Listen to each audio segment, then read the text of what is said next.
Within weeks of the Civil War ending, President Andrew Johnson issued a pardon that put a bunch of people in the United States back into kind of legal status, right? Because there was this big question of what the federal government is going to do with all these people that were part of a active insurrection. And, you know, a whole lot of them had been casualties of the war, but a lot of them were still alive, still hanging out, still owning land, still doing things, still had wives and kids at home. And the question of what is going to happen to all these people had been weighing heavy on kind of a national level. As early as 1863, President Abraham Lincoln had been starting to float proposals of how we're going to reintegrate these folks. And President Andrew Johnson initially had actually been kind of the one that was like, what do you mean? These guys are traitors.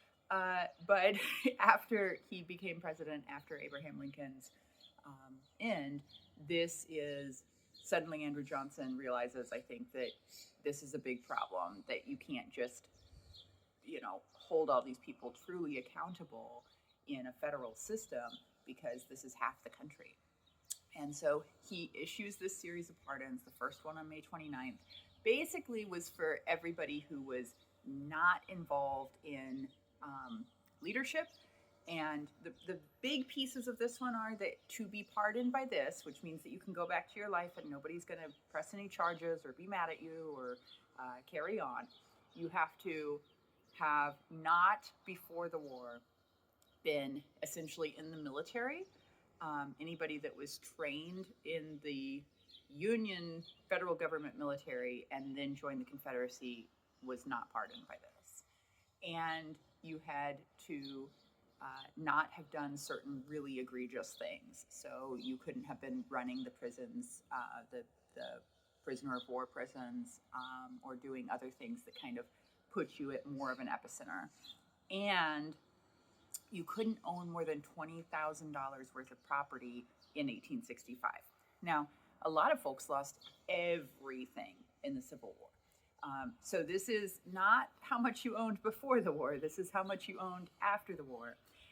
But this was a $20,000 cap. And if you owned more property than that, you had to go through a different pardon system. And $20,000 in 1865 was about $400,000 today. So that's, quite a bit of money, but not a huge amount of money. So if you got over that, then this was not an automatic pardon. But basically, for a whole lot of people, this was the okay, you can go back to your previously scheduled life weeks after the war, and nobody's going to do anything about this thing that just happened.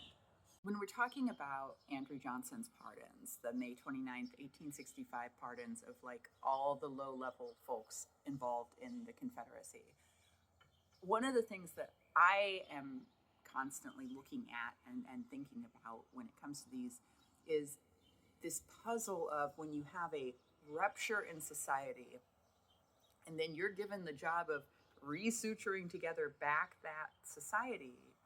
How do you do that in a way that's like lasting, in a way that like actually has this balance between restitution and we got to keep going. Linear time keeps progressing and we need an actual government, right? Andrew Johnson's posed with like, how do we begin having actual state governments again in the South that are part of the federal government? This is a huge puzzle. And May 29th of 1865 is the day that he says, look, if you were not part of the leadership of the United States before the Confederacy, and if you don't have tons of wealth, if you have less than $20,000, you can go back to your previously scheduled lives. And that's a huge move because these people were actively involved in insurrection against the state and then returned. And when we look at things like World War II and the way that kind of Europe is different, obviously, than the Civil War, but when you look at Europe and the way that like they're trying to navigate what to do with all these folks that were involved in Germany, it's a real question.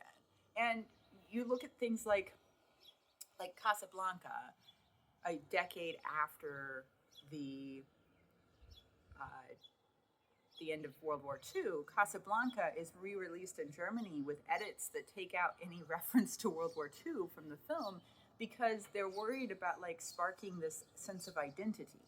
How do you disentangle identity and like nostalgia after a war? It's a huge question. Um, and in the Civil War, they issued all these pardons, and then they started having these like gray and blue together reunions within like 30 years, right? So we just went out to the Wilson's Creek battlefield, and they have posters out there because 31 years, I think, after the Civil War, they started having joint reunions at the battlefield because they had military men who needed that sense of experience and closure and marking from both sides in the same country.